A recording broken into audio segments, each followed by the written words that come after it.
July 31st, 2020. It is 9:03 p.m. Eastern Standard Time. We're back. Another The Final Weigh-In. UFC Vegas 5, UFC Apex 5. Like, what name is it this week? I don't know, but we got Shabazian versus Brunson. It's a 10-fight card. Brought the homies, brought the squad. We're going to break down what we saw on the weigh-ins, our final predictions. If something swayed something, we're going to hit the chat up. Wham, bam, thank you, man. First things first, Mr. Fat Fist. What's up, brother? Hooking and jabbing, sticking and moving, Mo. Ducking, uppercut, jab, jab, jab, cross. You got it. Yeah.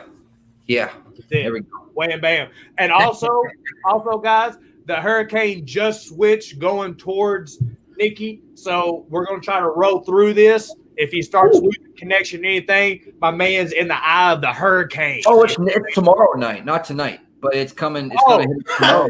Hey, right before he went live, he was like, "Hey, boys, it's coming towards me, right?" And I was like, "Oh, okay, let's roll." Okay, well, yeah. Pop called. Hey, he goes, "Hey, it's gonna." My dad owns a roofing company, so he's like happier than a pig and shit. And he's like, "Hurricane's hitting us." I'm like, "What?" He goes, "Yeah, I just shifted towards Boca Raton. I live in the heart of West Boca." Hey, and the man below his square, we got MMA Prediction Guru. What's up, bro? What's up, dude? Happy to be back. Let's get it. Hopefully Nick is surviving tomorrow to watch the fights, man. I know, man. I'll be there. Hey, Nick's gonna be like, "Oh, what happened?" I'll be outside. Yeah, you don't know. Below him, below me, we got the man, the myth, the legend. What a rush. Just Bleed MMA. What's up, bro? Not much, man. Ready to do the damn thing. Ready to rock you like a hurricane. You know what I'm saying? Here we go, baby. Another UFC Vegas 5. Let's roll, boys. I was gonna start singing too, but we ain't that deep on the video yet. But yeah, so the weigh-ins this is the biggest cluster that I've seen in a while, boys. So we originally had 3 people pull out. We had Timmer pull out.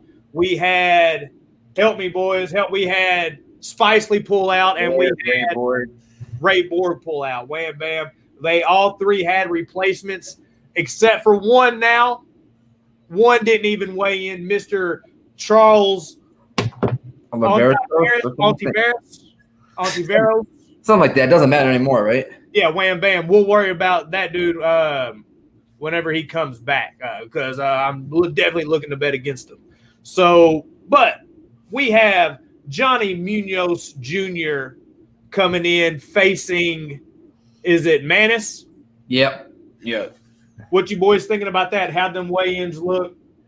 Whose side you on? Y'all catch that tape study? I watched a little bit on. Go ahead, Guru. On him, but I mean, he looked like pretty similar size, at least. Like, he's like 5'9", so he's not going to be super small like Ray Borg. But it's like a similar matchup. He looks like he's like a wrestler, jiu-jitsu guy. I did listen to an interview where he said he's been doing jiu-jitsu since he's like 4 years old or something. So I don't know. I mean, he looked like he had a good armbar and good rear naked choke, good top control. So he could pose problems for Nathan, but tough to say. His competition level is really low. He's fought all of his fights in California and King of the Cage. So that's going to be his first fight outside of California, outside of that promotion that he's been in. He's probably going to be feeling it, the big lights, everything like that. So, I mean, both of them are making their debut, so it's hard to say. But at least Maniz has fought tougher competition, former UFC guys. He's fought in TKO in Canada and stuff like that. So I'm just going to go with Nathan Maniz, but Munoz looks pretty good. I mean, I would not be surprised if Munoz got the submission. So it's kind of like it's hard to gauge this fight, in my opinion. Yeah, I mean, I watched his second last fight against, I believe it was Renson. Again, it's Angatugla or something like that. It was a 5-round fight for the belt, and every time Antugla threw any type of shot at him, he just shelled up and then shot for a takedown. So if our man Nathan here can stuff a takedown, and I believe he can wrestle himself, as we were talking about, I think he should be good here. I saw no hands from this guy whatsoever. And I mean, every time that this guy didn't just rush in so much that he was fighting and just sat down on his punches a little bit. he wouldn't have got taken down as much as he did, and he stuffed a bunch of takedowns and scrambled. So that guy was like, I think he had 4 losses on the record, and I think it was 9-4, something like that. So, like you said, the competition level, Guru, garbage. So I'm going to lean Menace here. I think Munoz only has wrestling. If he can keep it on his feet, small cage like we're talking about here, might not be able to because might be able to, get him against the fence and whatnot. But I'm still, I'm with Menace now since the fight change. What you think about it, Bleed? Yeah, man. So both guys, you brought up a lot of really good points. And, I dug in. I watched the tape I could on both guys. And I tell you what, man, like Menace, he just doesn't really do it for me. He's got a lot of wins and his record's fairly impressive. He's only lost 1 fight. But, man, I was pretty disappointed in that 1 loss. And I go and I watch Munoz, and, seems like a pretty well-rounded dude. Seems to have enough skills, I think, to win a fight like this. I mean, I'm not sure if either dude's UFC level right now. A lot of people are getting an opportunity, though, that are willing to step in and get in the cage. But I'm going to take Munoz in this one. I feel like I see a little more urgency. I think I see a kid who wants it more than Menace, potentially. And for me, in a fight this close, that's enough for me to take him. Absolutely not betting either, though. You know what I'm saying? We're talking about 2 UFC debutantes. Somebody could go in there looking terrible, but I'm willing to pick Munoz to win. Yeah, I'm right there with you as far as my pick. I think I'm going to pick Munoz just because a couple of factors that we always talk about. We're talking about a small cage. We're talking about a grappler versus a striker. And I just think that Munoz is going to come in. A couple things that I've watched, I don't remember who it was. Somebody ran across the cage full speed to do some kind of a la Jorge Masvidal jumping knee or something. My man didn't hesitate. Changed levels, grabbed a double leg, took him down. He knows what he does. He knows what he does good, and I think that he's going to come out and do it. Now, both these guys coming in on their debut, they both could have jitters. One could have jitters. One could not have jitters.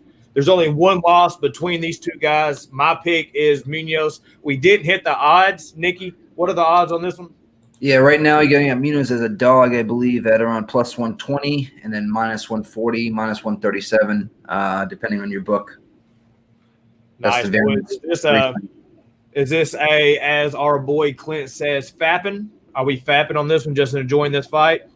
I think Guru might want to take a shot on somebody down there or something. You looking to take a shot on somebody, Guru?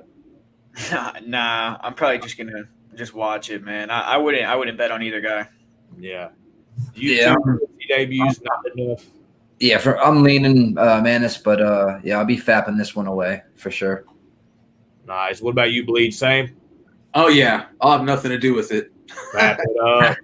Nice. So we got 86 people in here. We want to thank each and every one of y'all for rocking with us on this Friday night. No matter where you are, what part of the world, we appreciate you for rocking with Odds HQ, odds.com. So if you enjoy the type of content that you see here, if you enjoy this right now, make sure you smash that thumbs up button. That's how YouTube knows that you enjoy what we do here. Also, if you're not subscribed for some crazy reason, make sure you smash that subscribe button. We're trying to bust through walls. We're trying to bust through stealing. So we need you to help us do that. Make sure you hit that subscribe button, hit that bell notification, then click down, hit all so you get all the notifications because there's a lot of content that comes off this channel here. So one other thing that we like to do, Nikki, roll through that chat. Give the chat some love, brother. Yes, sir. Yes, sir. I'm gonna start from the bottom all the way to the top, just like we did, right? Come on now. That was a good one, right? Pardone, Josh Ladd, Dude, that's a rap song, in case you didn't know. Darvers, Nadia, James, me. I actually was talking, chopping with him earlier. Gas, Alvin Epstein, Diviston. Did I pronounce it wrong? Yeah, Diviston. Yeah, I think I did. Sorry if I was gonna take forever, Nick. What are you doing? The ball bosses, Jackson. You're on number 3, bro. Come on. Rude Jude, Frank Gatua, everybody. James, JD, everybody. I appreciate you guys showing up, showing out. Joe Gomez, everybody. Appreciate y'all. I appreciate each and every one of y'all. And shout out to the whole entire Odds squad, all of us boys here. You can find me, Mo Scream TV, on YouTube. I'm putting out more content. Going to start pumping out a lot. Mo Scream Fight P1 on Twitter. Mo Scream MMA on IG. Real quick, Nikki, where can they find you, bro? Inside during the hurricane. No, I'll be outside on the reel. But you can find me at Mr. Fatfist on Twitter and on Odds HQ, odds.com as always. Very nice. Mr. Guru, what about yourself? Yeah, man. Just like Nick, you could find me here on Odds HQ, odds.com. I did a video earlier this week with a couple plays. If you want to check that one out, it's on the channel. And yeah, there's some other sports coming back, so make sure to check out the website. You know, I was looking at it for some basketball plays today. So yeah, man, the website has some pretty good articles as well. Yeah, man. Very smart man, Guru. What about you, Just Bleed? Yeah, man. So Just Bleed MMA here on YouTube, but got a little announcement this Sunday, the 1st. Odds Whisperer. Dropping bombs, son. There we go. Yeah, man. So this Sunday, 9 Eastern, 8 Central, come chill with your boy, Just Bleed. We're getting in. We're taking a first look, kind of a little bit of like a research, looking at line movement, looking at opening odds, kind of predicting where things are going from there. Should be a great time. Come check it out, guys. Awesome. Oh, what did Mo just speak? I don't know. He just jumped off, I guess. He'll be back in a second here. On to the next fight here. What we got up? Is it the old did we talk about Chris Gutierrez and Durden yet? No, we just talked about the Meerschaert and or what do you think about the other guy, the Vincent Cachero? Yeah. Making it one day or whatever. Yeah, I still think Jamal Amers beats him. I was on the opposite side here. I was betting against Jamal. Now I am forced to fap this fight because I'm minus 335 at a comeback at plus 275. That's just crazy. You know what I mean? What are you guys thinking? Did you watch any tape on Vincent? I saw it now that Jamal is like minus 600. Oh no! Let me hit the refresh button and minus 600 at one point. I saw it on 5-time. Wow. I don't know where he is on all the other books right now, but they steamed him for a little bit. And then, I mean, I get it. I mean, when you look at the weigh-in, he's so much bigger than the guy he's fighting, Vince. And Vince got KO'd by Casey Kenny. He just kind of looks like a basic, like, forward pressure striker with, like, limited grappling. So I don't even think he's really UFC caliber. But Jamal Amers minus 600, I don't know, man. I would never think I'm looking at that right now. They have him at half of that.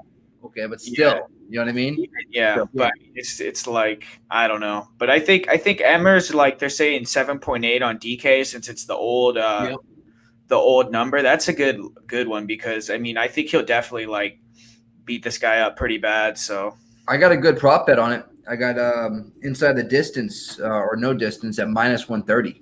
I couldn't believe they lined it at that. To tell you the truth, you know what I mean? I think he gets him out of there. Yeah, that's pretty solid. Right. Weird. Yeah, you guys nailed it. You know, Amers is just way better, you know, and not only that, this guy's a bantamweight. You know what I'm saying? He's making the jump over, taking the featherweight fight. We see a lot of guys come in. They'll take that next division spot up. I hate to say it. This is of course I was supposed to lose fight, but we appreciate you for getting in there on short notice. Here's your extra 2 fights. We hope you win them and we can get you on another contract type fight. You know what I'm saying? So, yeah, it's Amers all day. I mean, I'm all over Amers. Minus 600, though. Come on, man. They steamed that so fast. I thought he opened, like, minus 200. Like, that's pure. I might be off on that because they're saying that he's, like, minus 350. So yeah, I'm looking at it right now. He was like that for I mean, minus 350 Amers, honestly, considering this matchup, that's still – there actually might be a minus 350 with some value right there, Amers, because I really do like Amers. It's the fight IQ, you know. He goes in there and does stupid shit too much. Let's see what Amers inside the distance is for you, Bleed. Inside by submission is almost 1,200, which is kind of crazy, believe it or not. You might want to sprinks on that. That's right. That seems man.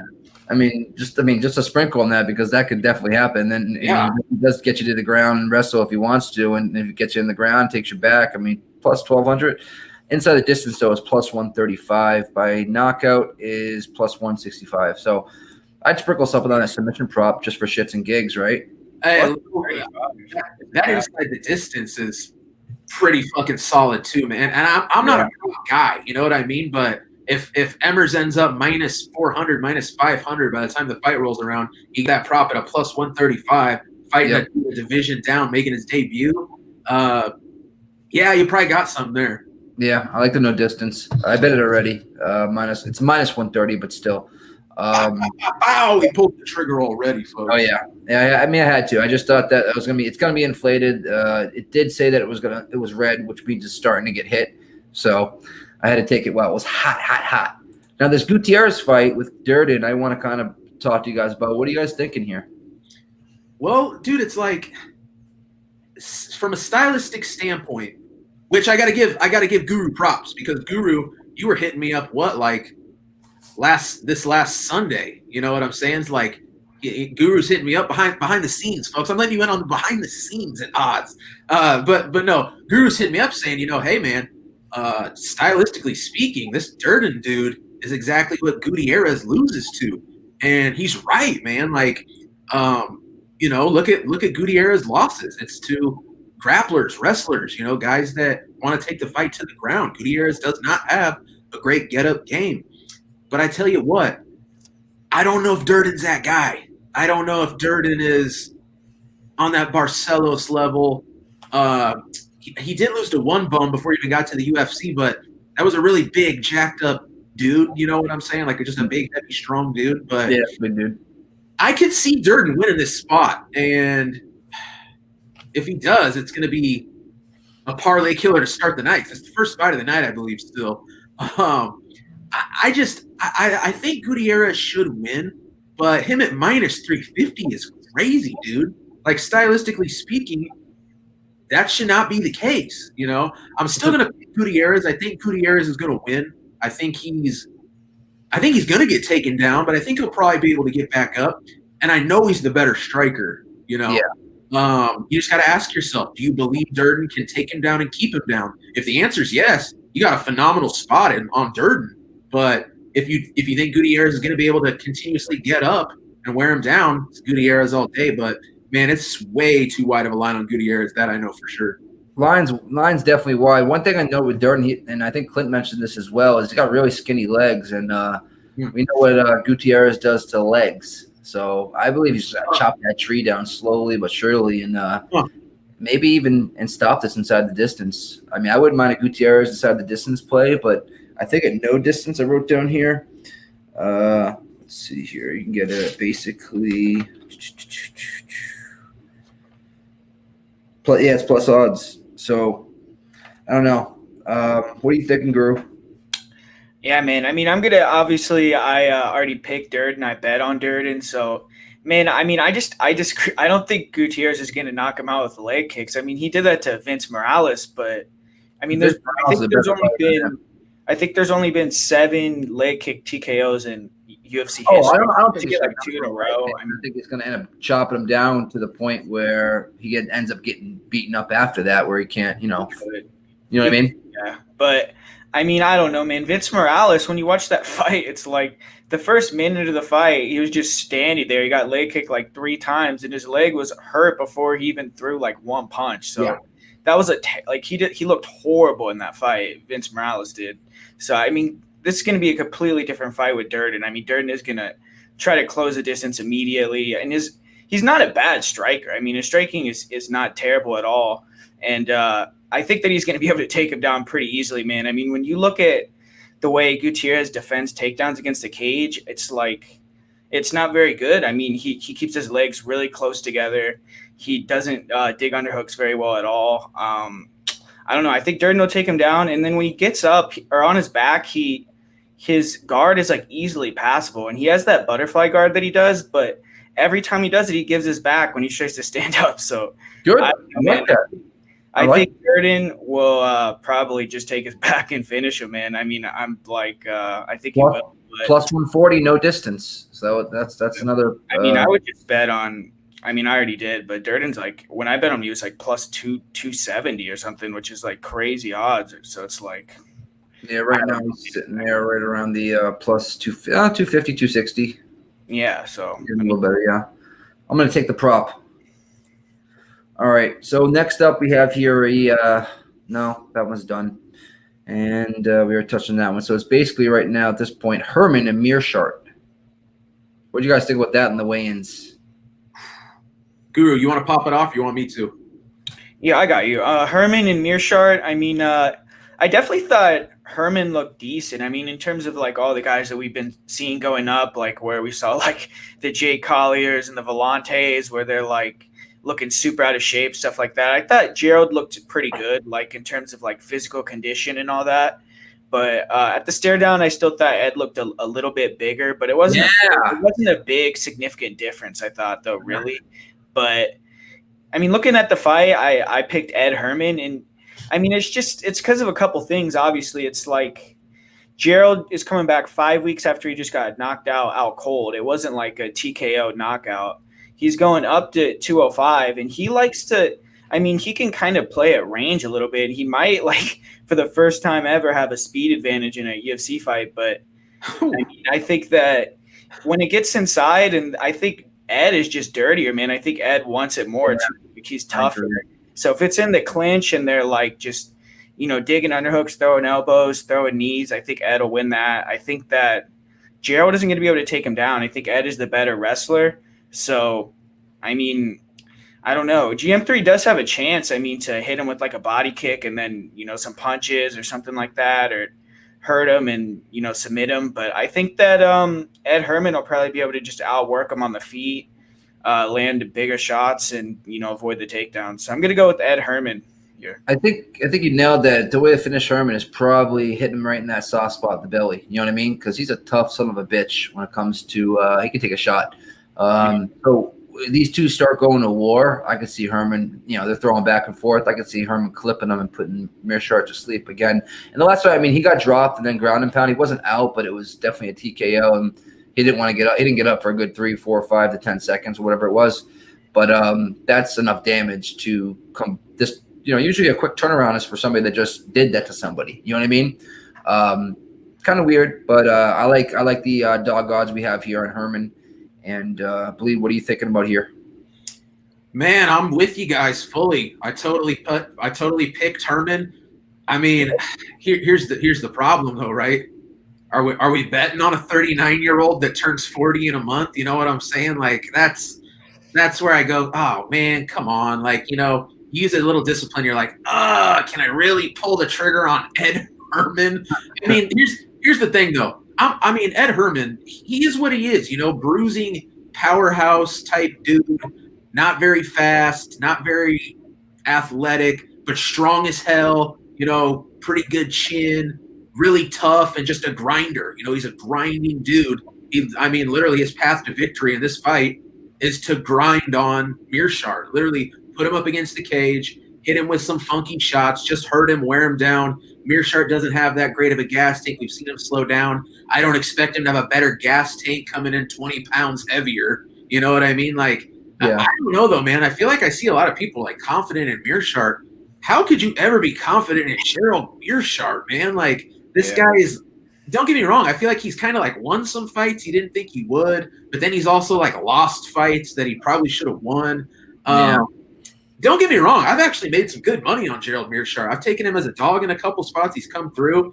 When he was the dog against, Duran Win, I was like, what are you guys thinking? I got Meerschaert all day in that one. You know what I'm saying? But, dude, this spot to me, I feel like it just doesn't match up good for Meerschaert. I mean, somebody tell me, is Meerschaert going to sub Ed Herman? Is he going to body shot TKO him? Like, you're going to knock him out? I just don't see it. So, like, to me, I feel like Ed Herman should probably be slightly favored in this fight. If you're looking for straight value and you aren't necessarily as turned off by age as somebody like me is, Ed Herman's probably a pretty good value spot at plus money. I think he should be the slight favorite, but I don't know, man. I thought so as well. I mean, the value I think is there with Herman right now, especially against a guy like Meerschaert who's got knocked out. I would have thought it would have flip-flopped or at least a pick 'em. You know what I mean? So the value's there. Do you think this fight goes the distance, guys? I think it could, or I think both of them could finish each other. Yeah, so It's one of those fights where both both have plenty of finishes, but is either one gonna have the ability to finish the other in the third round? I don't know. It's rough. It's a rough fight.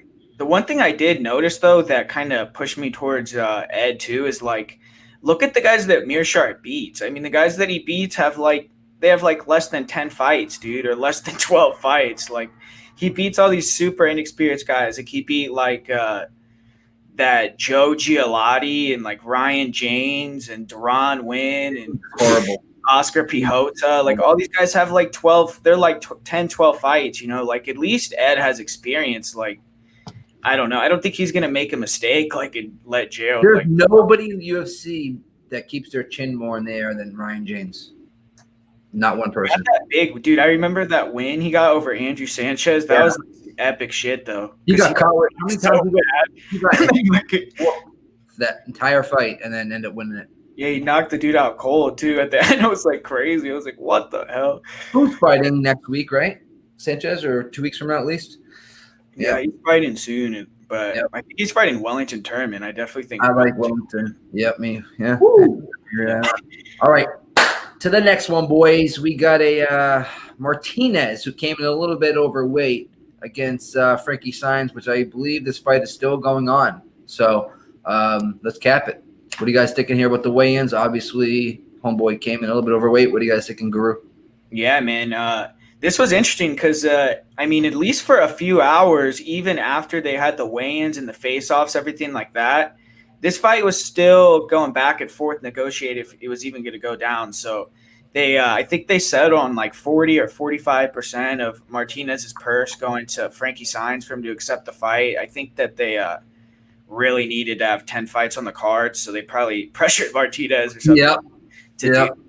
So, but I mean, looking at the fight, I've been on Martinez all week, and I have heard a few people, give some decent arguments about Frankie Saenz, the wrestling, things like that. But I mean, I can't bank on that. I mean, he's going to have to wrestle for 3 rounds, not make a mistake, not gas out, not get hit by a knee, he could do it, but I mean, to bank on a guy like 39 years old to go in there and have like a perfect fight where he just takes the guy down and controls him and, doesn't get hit. Because, when he fought Marlon Vera, it seemed like he was getting hurt with like almost every punch that landed from Vera. It was like his chin seems kind of gone. He gasses out too. I think unless Martinez is just like totally like checked out or something happened for him to miss weight or he just kind of, is thinking about that in the back of his head, I think he should be able to probably get a finish here at some point. But, yeah, the weigh-ins kind of complicates it a little bit to me. Yeah. I'm on Martinez here. He's in one of my I have just one 5-fight parlay I like to do once a week now. I'm going to start. And then I actually have in my round robin as well. I just think that Frankie Saenz, he was a great fighter. He still is a decent fighter. I just think that it's not a great matchup. I feel like those leg kicks from Martinez that he throws to the belly, I just like Martinez here a lot. And the weight cut that he didn't cut down like we usually talk about to the 147 just missed or 146 and a half. You know what I mean?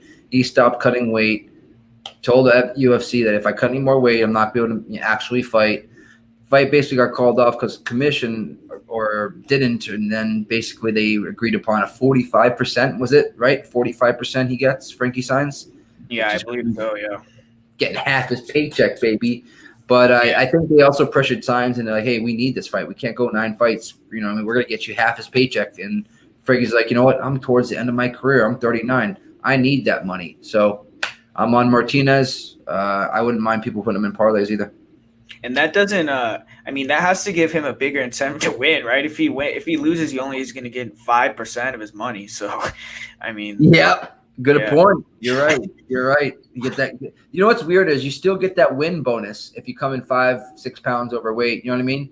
I think they should take that away from the win bonus, automatically away from somebody that comes in overweight because you're winning on a pretense and you're kind of cheating in a way. You know what I mean? So it's kind of a gray area, but. Bleed, what are you thinking here, brother? Yeah, man, it's interesting. Let me now, don't get me wrong. I don't know. I wasn't with Martinez cutting weight in the sauna. You know what I'm saying? But let me pose a little hypothetical for you, boys. Like, Now, Martinez, right? We know Saenz' path to victory, hitting them takedowns, right? You think there's a possibility Martinez said, you know, I'll give this guy a little extra money. I need a win really bad. Let's come in a little heavy on this one. You know what I'm saying? Like, don't you think maybe there's an element where this guy's saying, well, you know what? I'm going to come in real heavy. This boy ain't going to be able to take me down. I'm going to be so heavy. You know what I'm saying? Now, don't get me wrong. That's a total hypothetical. I'm not even saying I think that's the case. I'm just saying that could be a part of it. I believe we see this strategy a lot in women's MMA, honestly. I really do. In fights and don't get me wrong, maybe I'm wrong in just categorizing women's MMA, but I can think of a few women's fights where if I had to put my money on it, I think we've had a few intentional weight misses so that they come into the fight heavier, so they're harder to take down.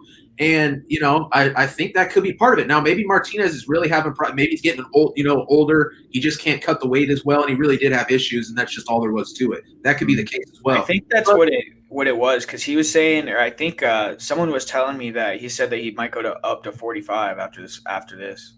Well, there you go then. That I would. Well, then again, that also might be part of the strategery too, my man. You know what I'm saying? But I don't know. But that probably honestly makes more sense. But what I'm saying is I liked Martinez, you know, coming into this fight. This is one of the rare scenarios where I kind of like the weight miss here. You know what I'm saying? I feel like that actually gives me a little more weight, and I could be totally wrong. Maybe it was a terrible weight cut. Maybe we see the worst Martinez performance we've ever seen because it was such a bad weight cut. You know what I'm saying? Both are possible. I'm just feeling like there's a good chance that Martinez might be even stronger coming into this fight, not having drained himself so bad. What up? There's our man Mo. He's back. Yo. So, all right, boys. The hurricane actually hit Arkansas. I'm on my phone right now. So my computer might have got fried. Might be having to buy a new one for tomorrow. But I'm on the phone right now. So how am I sounding? Little low. Yeah, low, but it's not bad, though. Not bad, but. How about this? That'll work. Good enough. Shit happens. Yeah, man. Well, this is crazy, man. What happened to your computer? Being in the eye of the hurricane, and I'm in the eye of the hurricane. It's the eye of a tiger. But yeah, we're just talking about Martinez and the 5-pound weight allowance he's getting, and the 45% purse he's getting taken away. But Frankie Saenz looks all of 40. Yep, exactly. And by the way, so ways to make money here. I wrote down. I like the no distance at plus 130. I think you can get him out of there. But you can also, if you're gonna take, you don't want all that juice with Martinez. You can take him by inside the distance at like plus 185 right now. Just some looks. Wham bam, there you go. I like them looks, boys. Hey, Nikki, bring me out real quick. I'm gonna get some earphones. Yes, sir. And then I'll come back in. Roger that. Yeah. Hey, so here's one thing I feel like we need to touch on. We just talked about 2 fights in a row, both featuring 39-year-olds. Here's the difference, though.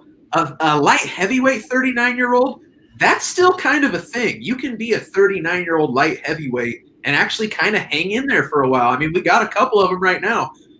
Crazy, right? No 39-year-old bantamweights. You know what I'm saying? Like, dude, this is Frankie Saenz is like years past his expiration. Yeah, that's a good point because like that age, right? And to try to cut down that little of weight, because a lot of these light heavyweights and heavyweights and all that, as they get older, they don't have to cut, you know what I mean? So it's not that weight. Herman went up, so he didn't have to cut weight. Exactly. So that's why he's 205 now. Point proven. So these guys that are getting older at these younger weight classes, you don't see a lot of them around. You don't see many Frankie Saenz around anymore. You gotta respect him at least a little bit for that, for sticking around that long. I'm so pissed. I almost bet Ronaldo too after he missed weight by 5 pounds because the percentage of guys last year that missed weight and didn't cut down to like the bare minimum, you know what I mean, to they almost made weight was like at over 75%. And I was like, you know what, Ronaldo, he's definitely one of them. And at that point, I was already on Jai Herbert. I'm like, maybe I should just hedge it. I didn't do it. But we were winning that fight up into that forehead punch, as we all saw that right in the dome. See you later. Yeah, man. All right. Next up, we have Kevin Holland, Giles. What are you guys thinking here? This is a very, very, very intriguing fight. We got the cop versus the robber. No, really. We got the cop versus Kevin Holland. That being said, Guru, what are you thinking, brother? Yeah, man. I mean, I got Kevin Holland here, and I mean, I think Kevin Holland looked really good in his last fight. He looked more focused, and he looked good at the weigh-ins too. I thought that he looked quite a bit bigger than Trevin Giles at the weigh-ins.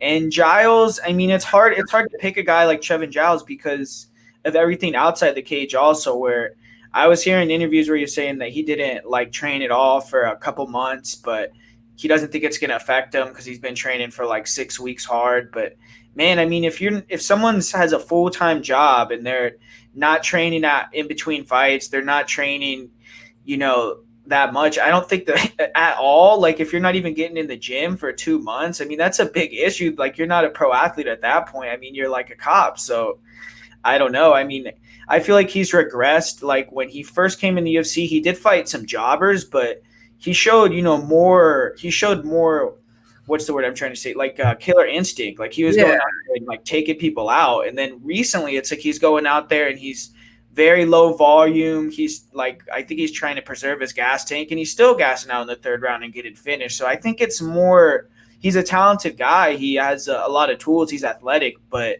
I don't think he's, taking his career 100% serious in terms of MMA. I think he has other things he's doing. And Kevin Holland, he just got his black belt. He's getting better every day. I think Holland, he's a better striker. He's probably better on the ground. So unless he just gets taken down and controlled, I think he's going to win the fight. So I got Holland here pretty much all day. I mean, like you just said, Giles and the guys he's been fighting, and he was beating them. Beating them like he was supposed to be beating them. You know what I mean? This cop thing, with everything going on right now, and he's been working full time too. I heard with everything going on, he must be going hard right now in the popo business, if you know what I mean. But that being said, now we got Kevin Holland. You know what I mean? Who Trevin Giles' path to victory here is what, grinding him up, trying to take him down, right? We think Holland can easily sweep him if he gets it on his back or slap something on. But I think he gets back up. I think the line right now, believe it or not, at Holland at minus 200 ish is. I would expect this to be a little bit higher. I thought they were going to actually line this in like the minus 260, 270 ish.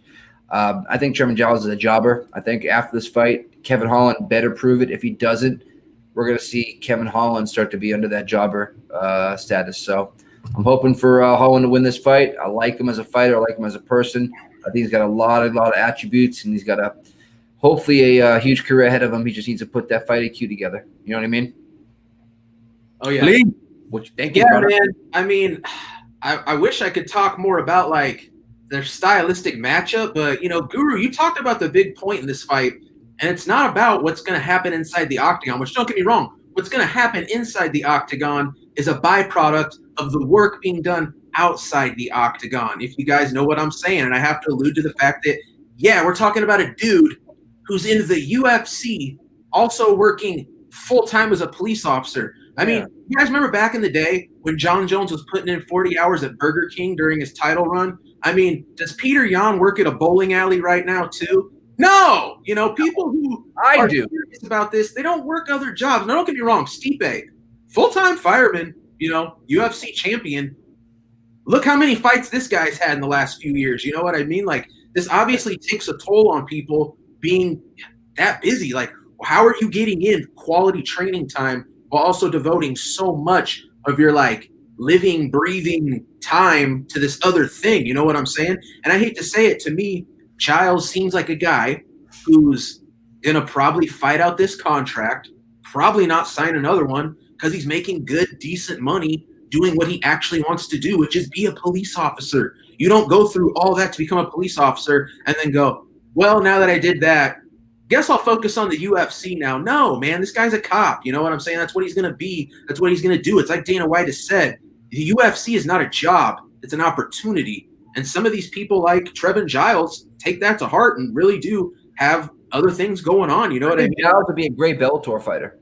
Giles is good. Like if he was in the gym training, like if he, exactly, he's good. Like he's skilled, he's athletic. But. Yeah, and I'll be honest, I feel like in the time that this guy's really picked up the whole cop thing, since this has become like a narrative of his fights, I'm seeing a guy that's plateauing, if not declining. Like, this guy does not have 3 rounds of fight in him. I wouldn't be surprised if this guy had 1 round in him coming into this fight. And if he survives it, it's going to be Kevin Holland all day.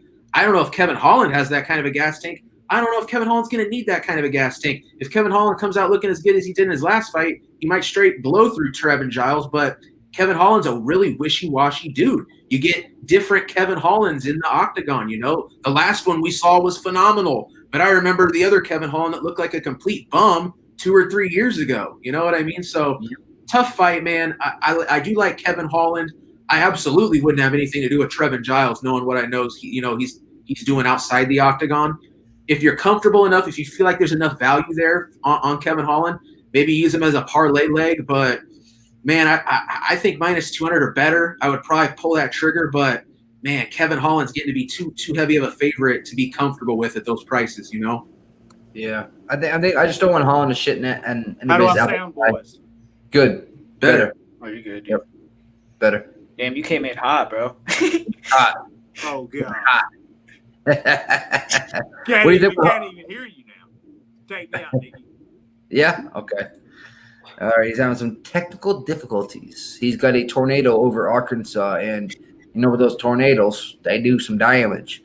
That being said, though, I think Holland is not going to shit in anybody's apple pie this weekend, and I hope he gets a job done.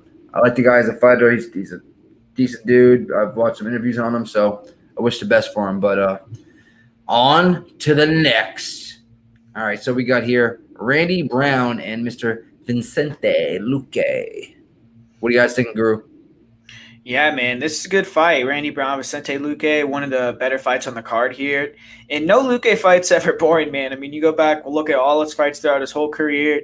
I think he had the 7-8 fight finish streak where he finished every single guy that he fought. And then he had that fight with Wonder Boy. That was a fun fight. And he kind of got outclassed in that fight, but he definitely showed his durability. I see like a lot of people, they question his chin because he has been in a lot of wars and things like that.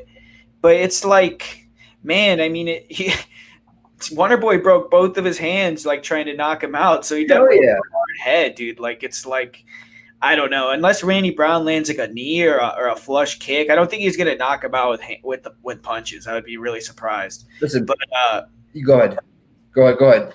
Oh, but I was gonna say Price hit him with the kitchen sink and he wobbled a little bit and he just gets his composure back. You know what I mean? But yeah. Yeah, man. So, I mean, I just feel like in the small cage favors Luque as well because he's a guy that comes forward, with the high guard. And Randy wants the range. He wants to, move around, try to throw the kicks, the teeps up the middle, which, Nico did land, a nice teep up the middle in that fight, which, that could make you kind of nervous because I definitely think Randy is a lot better kicker than Nico. But I think Luque probably is just going to be able to back Randy up because he doesn't throw enough volume for me to pick him here. I think that he's probably going to be able to just, eat the couple shots that Randy throws, get him against the cage, land the longer combos. And if he's struggling on the feet, I think he could take him down and control him and potentially submit him as well. So I think Vicente Luque is just the better fighter here in this spot. Nailed it. I think just all around better fighter. If Luque wanted to, he could actually take this to the mat. He really could. I mean, we saw the fight with Worley. Worley almost choked him out in the first round. So. Yeah, I mean, literally. I mean, it's good. He's kind of washed up a little bit. Yeah, and that's what he's. I mean, believe it or not, Worley's 34ish, or you'd think he'd be older, but he's been around a long time in the UFC. But I mean, that win is Randy Brown's claim to fame. Otherwise, it's like you got to go back to like what, Mickey Gall, guys like that. You know what I mean? Like. Who else? Barberina was a good win. All right, yeah, I'll give him Barberina because Barberina's an animal, but that's all that guy is an animal. He just can take a shot. You know what I mean? And I think it was third round. Was it late in the third round when he finished Barberina? I think it was later. Yeah, I heard him to the body. Yeah, to the body too. You know what I mean? So Luque is the far superior striker, especially with the hands. Yeah, you're right with the teeth kicks and all that stuff. You have to work. Look out for stuff like that, head kicks. You don't want to get kicked in the belly. Can't fight if you can't breathe type thing. But I just believe that literally about 90% he's better everywhere, minus the teeth kicks and stuff like that. I think Randy Brown, if he's going to show his true colors tomorrow night, he doesn't belong to be in the same cage as Vincent Luque. Bleed, what are you thinking, brother? Yeah, guys, I got to tell you what, man. I like Vicente Luque a lot in this spot, okay? Like, What is he sitting at about right now? Like only like a minus 200, I want to say. Yeah, minus 195. Yeah. Can you hear me? Yes, there we he is. It's a lot better, dude, for sure. Woo! We're back, baby. There you go. Well, hey, I'm just on the phone, so I can't see nothing. So Oh, you gotta fill me in. But Holland inside the distance. Let's go, baby. Holland inside the distance, boys. ITD in Holland inside the distance. You're gonna get. Let me ITD, just baby. check that real quick for you, brother. Holland inside the distance. You're gonna get exactly. It's not bad. All right, plus 130. Plus 130. Okay. Okay. Yeah. All right, we'll take it. We'll take it. Yeah. No. I think my laptop shot. It is what it is. Oh Jesus Lord! Oh, it's just talking Is it about- like just is it talking like a about thunderstorm or repairing something? disc. Just talking about repairing disc right now. I don't even know what that means right now. Oh God! Diagnosing your PC. Appreciate you, bro. Are you sure you didn't just drop it or accidentally urinate on top of it? You son bitch, I was live when it went down. I got a bunch of balls. I'm sitting there talking, and all of a sudden I'm trying to click the chat, nothing's coming up, and I'm like, Yeah, we're like, where the F is Mo? we had no clue. Oh, here banging it out in the storm, bro. I hear you. Wait till tomorrow night. And I'm on Luque as well. Luque? Yeah, it's a pretty Luque. easy. What are you thinking I on know, there's a lot UFC of Bro smart Picks people. picked Randy. I know Clint's on Randy too. I think. I mean, I'm not mad at Randy as far as the value because there's not that many dogs on this card. So if you're somebody that wants to bet the value, I understand that. But if you're trying to pick who's going to win the fight, I mean, I don't think that it's going to be Rude Boy that's going to test Mr. Luque's chin. I think at some point that's kind of the narrative. What people like to say is he's in a lot of wars. At some point his chin's going to crack. And they're right. I just don't think it's Rude Boy that's going to crack it. Yeah. And then plus 160, I'd rather if I was getting Rude Boy at like plus 220, 230, that's definitely value. But plus 160-ish, I'm not so sure that's value. You know what I mean? Yes, sir. All right. Next up, we got Clint's second favorite woman on the planet. Maybe third. I'm not mad at her, boys. I'm not mad at her. JoJo Calderwood versus Jennifer Maia. Guru, what you thinking here? Yeah, man, I got to go with JoJo here all day. I think she's definitely gonna win this fight. I mean, Maia, she's fought a couple girls from Syndicate already, or really just she fought Roxy a couple times, more than once. So I mean, they've seen her style and what she wants to do, and she's kind of flat-footed. Decent striker, decent boxer, which you can close the distance, good leg kicks, but pretty basic. And I think at range, JoJo definitely is a lot better. I think she's a lot faster too. So I think Maia is going to come in with the game plan to, try to control her against the cage and, try to take her down. But I mean, when I watched her fight Katlyn Chookagian, wasn't impressed with her takedowns, man. I mean, Valentina threw down Katlyn like a sack of potatoes, and Maia was hold her against the cage, try to take her down for dear life, and couldn't even get close to a takedown. So, I mean, she struggled with the kicks a lot versus Katlyn, and I think JoJo has just as good, if not better, kicks than Katlyn. So, I'm gonna go with JoJo here. I think she'll win a decision. So I have an announcement. I was on Maia, and after the weigh-ins, watching the weigh-ins, I was like, switching my pick, JoJo Calderwood, and the line went down. JoJo, man, she'll square up on you, bro. Minus 145 she went down to. Locked her in that minus 145. I might even look at some props. I'm not sure exactly what I can get her by decision is, but I just think I can tell you because I locked it in. Go ahead. Plus 110.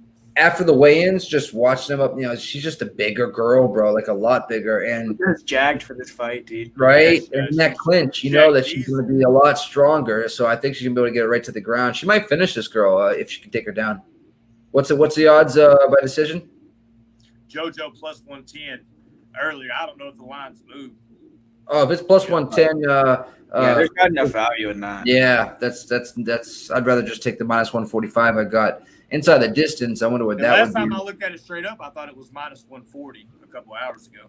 Minus 140 for for Jody. Yeah. I thought you were saying for the Oh yeah, Bucks. that's what she is right now. 145 to 155-ish is Just what the money like line. hanging around. But for her to win by decision, I just want to check that out. Yeah, It's it's minus It's going to 110, go though. to a decision. Wow. That's not good. Like, I mean, you can almost get the same value just the straight pick. Yeah, Straight exactly. money line. JoJo Calderwood by submission. If she can get down to the mat, you can get almost plus 1,400 odds. Yeesh. Ooh. That's not a horrible look, right, guys? No, Guru, yeah. you know where she trains. I mean, yeah, man. I mean, that's not bad, but I mean, that's not going to happen. I don't think she's going to try to go for takedowns. So, I mean, I think it'll be on the feet here. And if Maia can get a takedown, then, that's her. She has a couple submissions off her back with some arm bars, triangles, stuff like that. So maybe if it goes that route, but I don't think she's going to try to take her down and submit. This is how it's going to go, boys. They're going to come out. Maia's going to come out in her peekaboo stance, plotting forward. And she's right here. Going to be using her range. She's going to be throwing that teep up the middle, kicking her, jab, cross, cutting the angle. We're going to see that for 3 rounds. We're going to see Maia chasing. She's not going to cut the cage off. We're going to see JoJo with the better footwork. We're going to see JoJo with that lead teep a lot, keeping her at bay, popping her where she wants to pop her. We might see Maia try to clinch her against the cage, but let's remind ourselves this is in the smaller cage, so there's going to be less room that they need to cut off. So it's like, does JoJo get her on the cage and take her down? I really think she can. She looks like the bigger, stronger girl. So if she goes that route, do you think JoJo could snap a sub on? No? It's possible. It's possible. I mean, she could, but I don't know. I just don't think she's going to go for much grappling. I mean, unless it's like she's struggling with the striking, Mm-hmm. And yeah, Joey thinks she can go for a finish as well. Oof, it's a good girl fight. It's let me tell you something. Out of all the fights on the card, it's an intriguing fight in my opinion. I like Maia. I like the way she strikes. She's a tough girl. She has a great 1-2 over the. I think she's a better striker with the hands than JoJo that is. I just did feel like JoJo has just better kicks and stuff like that. It's just a stronger girl. Yeah. Well, I got to tell you guys what. Let me sound the alarm for everybody out there. Whoop, Get it. whoop, whoop. Women's MMA alert. Man, it don't have nothing to do with this fight in any way. the women's champ is here. Listen, she should win the fight. Okay, Calderwood should win the fight. She's gonna have way more activity. She's gonna put up way bigger numbers. Here's what I'm afraid of. I hate Calderwood's takedown defense. She is so Calderwood could get a little kick happy. Maia starts catching those kicks, backs her up a little bit. She's laying down. Maia rides her out 3 rounds on top. Don't talk me back into Maia, Bleed. Don't you do it. Don't. Hey, listen, I'm not going to take Maia. I'm not going to take either one. I'm going to pick Calderwood to win. Calderwood should win. She's got more ways to win. I doubt either one finishes. Hey, boys, real quick, is it crackling on y'all's end? I don't want to be ruining y'all's stream. Okay. No, it's crackling a little bit on my end. I just don't want it to be coming on the stream. Who cares about your end? Yeah, I don't care. Hey, I'll listen to it. I just don't want everybody. Hey, how many people we got in the chat? We got 246 people in the chat, baby. Appreciate every one of you guys. You guys are the kick. That's the Odd Squad right there. That's Odd Squad Army. All right. This is the panel. Without you guys, we can't cash these bets because it takes all of us to tango. That's all I know. All right. But Bleed, you were saying. Yeah. So what I'm saying is, man, we like to use the term apple pie shitter. I tell you what, man, I see quite a few people very, very confident in JoJo in this spot. Why do I see? I feel like I can see that narrative where we're playing this game. Oh, you guys remember when JoJo had that title shot, but then she ended up taking that fight and lost and blew it and never got there? I mean, Calderwood's like 34, 35 years old. I mean, she's got like 6 months left to fight. You know what I mean? Like, do you think that it's because all the drop-offs, like all the people? That's what I mean. And I don't know if I'm necessarily seeing her slow down like on tape. You know what I mean? I'm just putting out that caution flag, letting everybody know, man. I feel like a lot of people are getting way too ahead of themselves. Maia has a path to victory in this fight. I can see it. I just don't know if Maia sees it. I could see Maia going out there being Maia, plotting like Mo said, coming forward. She's going to have a power advantage. She's going to be swinging the harder shots. but she's probably going to be getting peppered up. If Calderwood fights the right fight, she's going to circle on the outside, pepper her up, do a little dancing around the cage, get her hand raised at the end of the fight, 30-27, outpointed her every round. But it's women's MMA, boys. Don't let it burn you again. You got to learn that lesson at some point. The number one bites the dust. Yeah, that's what I mean. If you're confident, go for it. But I'm telling you, man, deadly. Got it. You guys know Maia has 0 takedowns in the UFC. So, Yeah, she ain't gonna get she has 0 takedowns. So I mean, I don't know. That'd be a good game plan if she did that. But Yeah, I mean, my original pick was Maia, but just after the weigh-in, she just looked just inferior to her. But hey, like I said, it's not the size of the dog in the fight; it's the size of the fight. I mean, can we touch on that? She's missed weight. What the prior? Yeah, at 2 or least she 3 made times? weight. Now At least she came made in at weight. 124 and a half. yeah, she makes weight when she fights. When she fights a striker, all of a sudden she can make weight again. Hey, check this out. Hold up. I just had a vision. You guys remember when Caitlin Chukagian won her last fight by landing like 15 takedowns? She also didn't have a takedown in the UFC until that fight. Dude, women's MMA it's wild and crazy, boys. I don't know. Yeah, it's You are definitely the wild and crazy. women's I like MMA that whisperer. part. The lady whisperer right there. He's been known to be the lady whisperer. Oh Lord. All right, so on to the next fight real quick. We got here a great one. I think this might be fight of the night, like it was the first time around. I think they had to have got fight of the Yeah, night, that was like fight of the year contender, right? Yeah. Even though Vannata should have got that in the new scoring system because a 10-8 round should have been in place, and then a point taken away would be a 10-9 round in the first, but they called it a even round. But one judge, it was weird. It was like one judge did give Bobby the win, like straight up, even without the point. That's really weird. You know what I mean? Well, I mean, I did think Bobby won the second and the third round. But Well, he wobbled him in the second hard, bro. He wobbled. We'll get to that. We got Leno Vannata minus 155. Come back at plus 145 for Bobby Green. What are you thinking, Guru? Yeah, I'm going with Bobby Green here, and I've been liking him all week, man. Like the stuff he's been saying. Like he was saying, like when he first fought Lando the first time, which I do believe him because that was when he was on that real weird skid in his career. He was saying that he like went into a gym and found a coach like 3 weeks before the fight, and that was his coach. And now he's been like with a good camp. He just fought Clay Guida a few weeks ago, and man, I mean Lando, I don't know, like he looked okay versus Yancey, but Yancey looked horrible in that fight.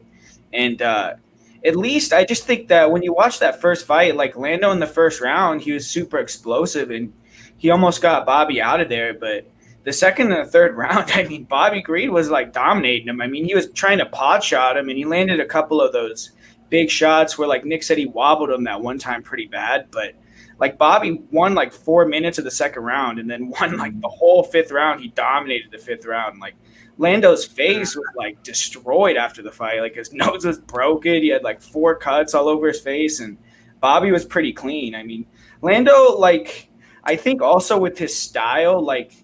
I think after you like have 5 minutes or a few minutes with him, I think you start to figure him out a little bit because he's kind of like herky-jerky and he's moving and he's doing all this weird stuff. But it seems like after the first round, a lot of guys just start to like beat the brakes off of him. So I don't know, man. I just think Bobby looked good at the face-offs too. Like he was just like staring through Lando, and Lando just like turned away and didn't even want to look at him. So I thought Bobby kind of punked him out a little bit at the face-off. And man, I mean, I don't know. I just think Bobby's gonna just out volume him, and he might even like take him out in this fight. I think Lando is just getting worse, man.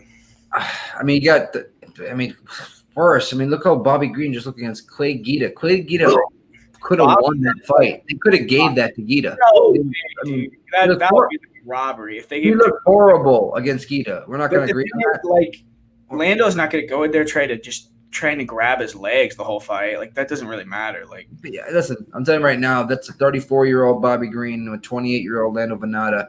I really think Vannata's gonna do exactly what he did to him in this fight. I don't see what everybody else is seeing in Bobby Green. He keeps his hand down real low.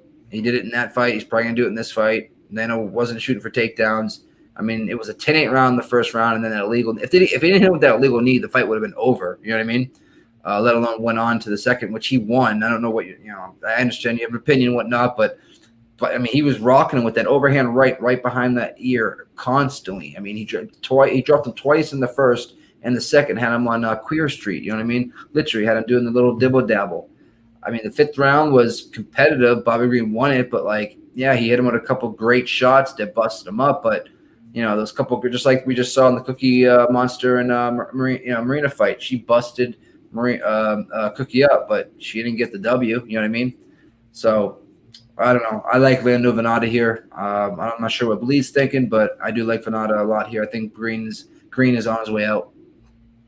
Boy, I tell you what, guys, this is a tough fight to get a read on, for real. I mean, I say it like this when we always get rematches. I go, what better way to study a fight than getting to watch the guys fight the first time? Well, what did we learn the first time? Man, these guys are crazy. You know what I'm saying? I mean, a draw, that's nuts, man. That's so rare. I'll go as far as to say we might be looking at a similar draw situation again, because you look at how both guys fight. There's a very real chance Lando Vannata 10-8s Bobby Green early, and then Bobby Green wins the second and third round again. You know what I mean? So it's truly there, a possibility. I mean, don't get me wrong. How many draws have we had this year? One or two, yeah. Not a lot. And I think we had 7 all of 2019. You're crazy to bet on draws. I'll put it like that. But for me, this fight, like I said, it's tough to get a read on, man. I see the strengths of both guys. Somebody brought up in the chat, but it's 100% true. You can't find two guys that fight with their hands more down than either one of these guys. I mean, try to find a guy who has their hands down more than Bobby Green. Well, I'll tell you, there's only one guy. It's Lando Vannata. It's like, he does a spinning attack and all that shit. That's why. And when a guy shoots on you, your arms are down there for the double hooks already. I've also, a shot thrown from the hip isn't as easy to read as a shot thrown from a high guard. You know what I'm saying? So, Lando, crazy dude, man, crazy style.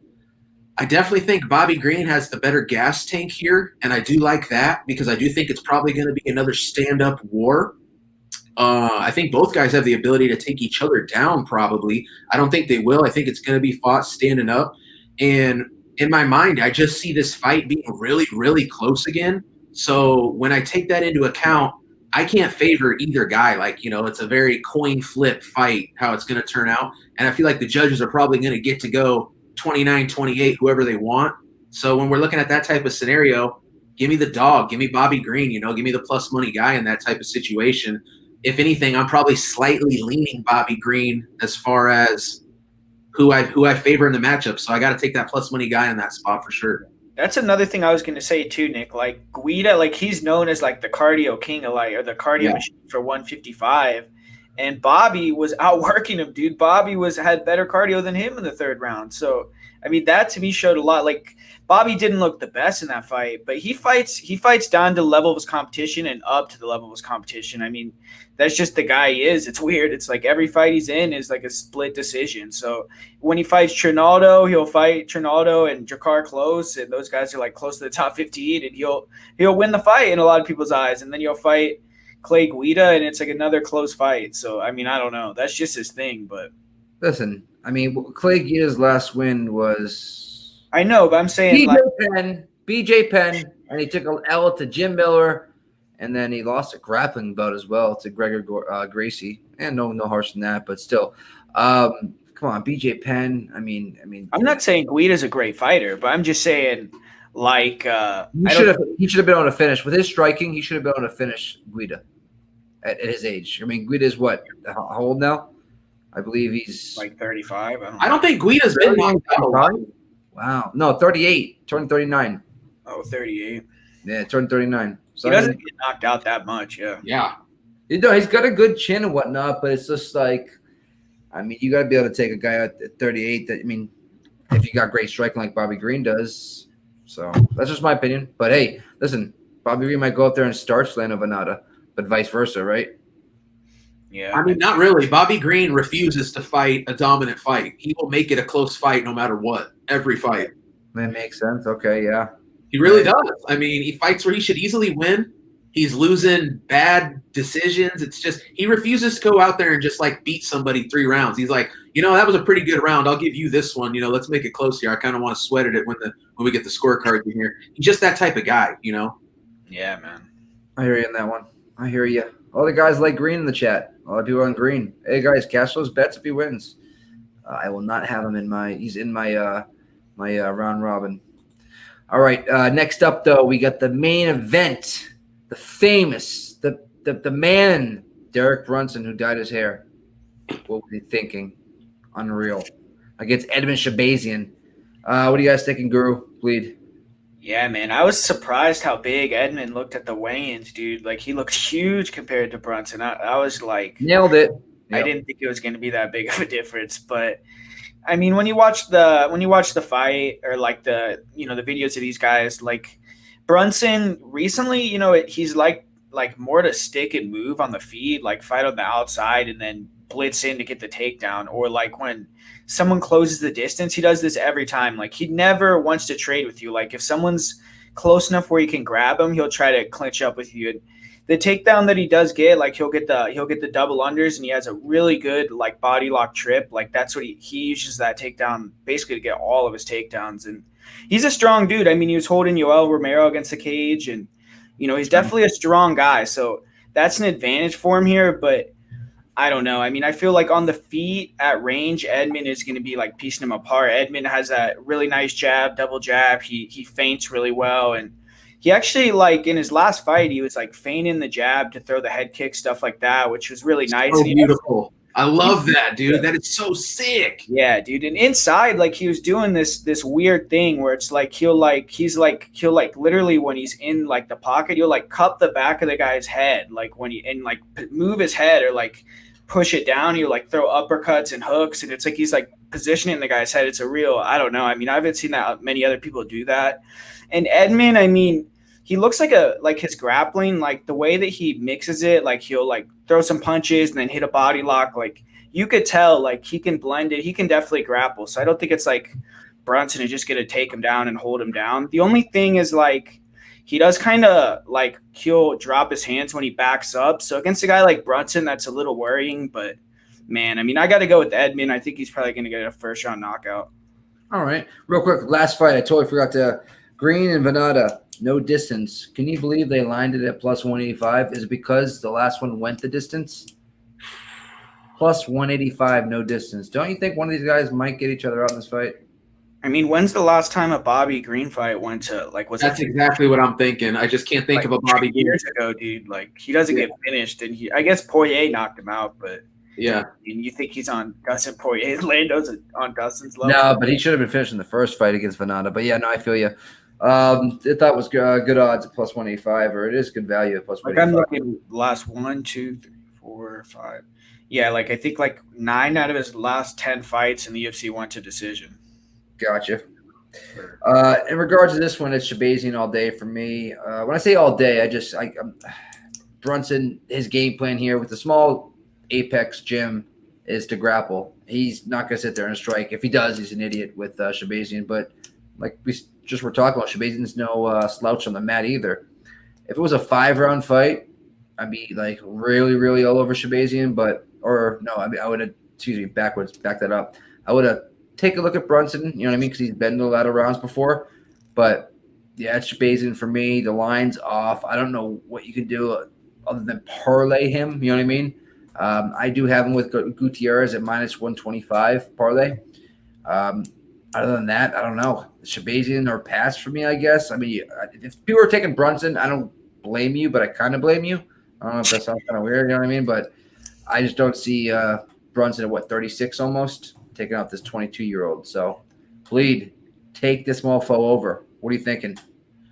Yeah, man. I mean, you guys are right. I mean, when I think about, look at what Shabazian's done. It's all like first round finishes, right? The only real hiccup was the Darren Stewart fight, where Darren Stewart, took him to the scorecards, and it was a split decision. It got a little dicey. You know what I'm saying? And Brunson, if he's got any intelligence, if his corner knows anything at all, if his coaching has a clue, the game plan is going to be to just kind of dink around that first round. You know what I mean? Like, if you can just get this kid into that second, third round, his ability to win this fight goes up astronomically. You know what I mean? Like, the narrative of this fight is Shahbazyan's going to go out there and ice this dude in the first round. You know what I mean? If Brunson can go out there and work a game plan, drag him into deep water, that's where Brunson's going to win this fight. Now, do I think he's got the fight IQ to do that? I've seen some fights where I think he could game plan that well. I've also seen other fights where I talked about it in my prediction video earlier today. I've seen fights where Derek Brunson, they say fight. This guy bends over at the waist, Naruto running, if you guys know what that is. Yeah. Page, eating counter shots on the chin until he's laying on the ground, sprawled out, dead. You know what I mean? On the other hand, he's also gone out there Naruto running and knocked out a dude in 90 seconds. So it's 100 or nothing, you know what I mean, for him, right? Yeah. I mean, and I hate to say it, that, you know, the fact that that's a possibility, not a good look against a guy as deadly as Edmund. So I'm going to take Edmund, right, at a -3. Who knows where he's at? By the time this video wraps up, the dude could be -400. I mean, he's just taking steam the whole way since they opened. Call it 340, 350. There you go. I mean, he was -325 a few hours ago, I swear. So, you know, it's all Edmund action. Now, here's the thing, right? I mean, are you going to straight bet him? You could. You know what I mean? It depends on what kind of bankroll you got. But here's what I'm going to say. Here's what I think I'm going to do. I'm going to do a parlay. I like Luque in this spot against Randy Brown. I like Edmund Shahbazyan in this spot. I'm going to do a 2-fighter parlay, Luque Shahbazyan. Boom! That's an even money parlay right there, boys. And I feel very confident in both guys. So I think that's probably the best angle. But yeah, I really do think the narrative here is Shahbazyan finish him in the round 1. I do expect that to happen. I think Shahbazyan clips him, catches him with something real sneaky, maybe even like a beautiful counter where Brunson gets a little too aggressive, a little too spasticky, trying to close the distance. But I do see a shot for Brunson to win this fight. I don't think he will. I think it's a setup. They know this kid might not have the gas tank to go 5. It's a 3-round main event. There's a reason they want to build this kid up. You know what I'm saying? So I'm on the Shahbazyan train. Felt like he was maybe getting a little overhyped. Man, I tell you what, though, you go watch the tape on this kid. He really is the real deal. He can lose this fight, but if he does, I think he'll be back. And I think we really do got something here. I'm not going to go as far as some people. I see a lot of people saying Shahbazyan, future champion. Come on, guys. This guy's 22 years old. He's not even growing yet. Dude, think about this. We're talking about a 22-year-old main eventing a UFC card. That is unreal stuff. Okay, let's not get too ahead of ourselves now. But don't get me wrong. Does he deserve it? Also, we haven't even touched on the fact 22-year-old versus a 36-year-old, man. That is as big of an age gap as I can ever remember.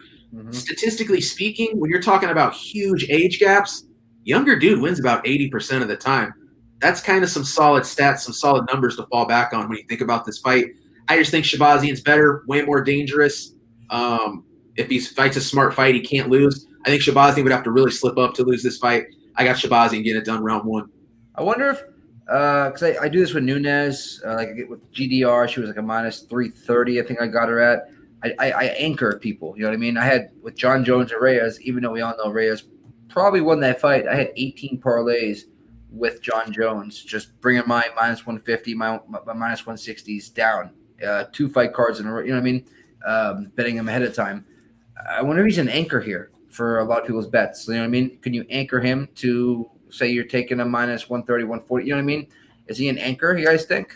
Well, it's a good spot strategically because it is the main event. It's the last fight of the night. If you have him as the last leg, you know, you're setting yourself up for a can't lose hedge scenario where if you do feel like, you know, you're getting a funky feeling, you're not liking how Edmund's body language is walking out, you have a chance to take that big plus money. And let's be honest, man, by the time this fight rolls around, I expect Brunson to be an even bigger dog than he is now. So you do open up a good hedging opportunity where you're going to have a plus money situation, regardless of which side you're on, if your parlays are still alive with Edmund as the last cashing leg. Exactly. You know what I mean? Like I remember I used to do a pick 'em. You know what I mean? It was with John Jones. I remember there was a few fights that were pick 'em on that card. I parlayed John Jones with both fighters on this. You know, they were fighting each other. I was getting like a -160-ish on both, and I would pick up a half a unit. You know what I mean? I did a couple times that card. So I wonder if it's one of those situations where you can take your anybody that you're betting and bring them into dog odds. But then again, he's 22 years old, like you just pointed out. You know what I mean? He's not mentally grown. We know that. He's not physically grown yet. So, but he's definitely the better fighter here. So I think we all agree upon that, huh? Yeah, man. For sure. Yeah. Well, that comes to the last fight. You guys have any best bets? Anything you want to put out right now for bet wise before we do any annunciations? Just my Luque Shabazian. I feel let's keep it real, guys. This is not a strong betting card. I mean, favorites all over the place. I could really only come up with 2 underdogs that I felt like were even worth making an attempt on in Green and Herman. Not the most bankable dudes out there. Let's keep it real. I'm not even sure if I'm actually going to have a plus money bet on this card, which is pretty unusual for me. But yeah, man, it might be a parlay card. Honestly, I had 3 different 2-fighter parlays. 2 of those got RIP'd this morning at weigh-ins. So all I fucking got at this point would be the Luque Shabazian parlay. Yeah, I'm right there with you, Bleed. I had a Borg and Marcus Perez parlay. So that double fight that he bore. So, but yeah, man. I guess a play that I would do that I actually just bet like right now is Jamal Amers inside the distance plus 135. So I like the number on that. So I bet on that one. That'll be the one I'll give out here. I'm gonna give out the Holland Giles fight no distance at minus 125. I think that doesn't go all 3. And I mean, whether they gas out, one of them puts each other out. If it goes all 3, it's gonna be a boring fight. But other than that, I don't think it goes a distance. Minus 125, no distance. I like it. That wraps it up, boys. Guru, let them know where we can find you, what you got going on. Yeah, man, for sure. You could find me MMA Prediction Guru on YouTube and Prediction MMA on Twitter, and then MMA Prediction Guru on Instagram also. And right here, too, I'm putting out videos for odds during the week. I think that next week we might be doing something new, so just be on the lookout for that. I'm not 100% sure when it's going to be or, who's going to be on there or anything like that. But, yeah, so it might have the word contender in it. We're just saying, though. We'll see. Yeah, man. But, yeah, so that should be fun. And, yeah, you could find me here on Odds HQ, too, as well. Absolutely. Just Bleed. Tell them where you can find you, what you got going on. You can find me. It says it right in my square. Just Bleed MMA here on YouTube. Type it in your search. You'll see it. Hit that subscribe. Hit those bell notifications, man. We get the lives flowing. We get some really sharp people in there, man. We try to break down these cards, figure out these bets, and make this money. But don't just catch me there because you're here right now. Odds HQ, odds.com. This Sunday, the premiere of the Odds Whisperer with me, Bleed, right? It's a little bit of a live research, live look in. We check out some betting lines. We look at where lines have moved. I give you my opinion on where I think lines will continue to move as the weeks progress, whether or not you need to odds shop, pull that trigger early, pull that trigger later. We try to figure it all out, take a look at the card, and kind of lay the groundwork for what it takes to start cracking into a card pre-tape. So come over there. It's going to be, like I said, 9 Eastern, 8 Central. Set a reminder on your phone. Come on over, folks. Odds HQ. Hit that subscribe button right now. Do we have to tell you again? Come on. And I like that segment, Bleed, where the line's going to go, where you think, because that's important. You know what I mean? We Absolutely, man. You know what I mean? So a little bit of a different angle, but it should really be. It should be some very valuable research to in-depth, smart, sharp bettors. Exactly. You know what I mean? Because you want to jump on something while it's hot, and you don't want to jump on it when it's not. So that's awesome. Awesome. Me, you can find me at Mr. Fafis on Twitter. Guys, DM me. No problem. Answer any questions. Anything you have got, questions on bets, whatnot. No problem whatsoever. I'm just one of the guys like you. Also, you can find me at Odds HQ on the regular, odds.com. Check out the articles we got going on. Right now we got basketball, baseball, hockey's just about around the corner. We have some studs in that area. So right now they're capping it right as we speak, and they're cashing bets as we speak right now. I'm looking at the basketball game to my right, cashing right now as we speak. So that being said, odds.com is strong on the bottom. And let's catch these bets tomorrow. We'll be live. If this hurricane doesn't blow this whole house over, I will be live with you guys tomorrow night, and I believe I will. So till next time, chucking the deuces, bleed, get it, Guru, get it. Let's catch these bets, boys. All right. All right. Let's get it, boys. Saturday night. Cash them up. Yes, sir. Everybody in the chat, you're the shit. We'll see you guys tomorrow. Later. Adios.